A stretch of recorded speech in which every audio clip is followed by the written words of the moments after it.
viime päivityksestä onkin aikaa. Täällä netti on ollut vähän poikki. Syyttäkäämme siis sitä täällä maniaana maassa, niin mikä ei tapahdu päivässä eikä kahdessa. Niin silläpä tässä nyt sitten kerrotaankin 3 treenipäivän tapahtumat.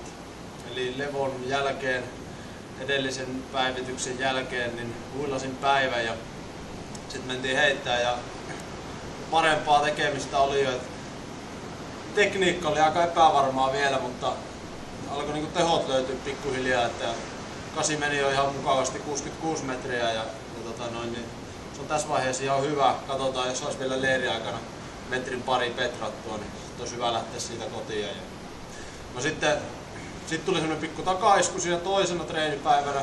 Piti ottaa päivä ihan huilia, eli tuli sellaista pientä kiristelyä tuonne pakaraan ja piti huilata sitten 1 treenipäivä siinä. No, mutta sitten toisaalta niin sen päivän illalla tajuttiin, mistä se johtuu ja saatiin se auki hyvin hierojan kanssa ja sitten olikin jo punttia ja eilen salilla meni ihan hyvin. Tuli oikein terävä olo ja varmaan se nyt alkaa siirtyä heittorinkiin pikkuhiljaa. Niin. Tätä puhuessa on lepopäivä.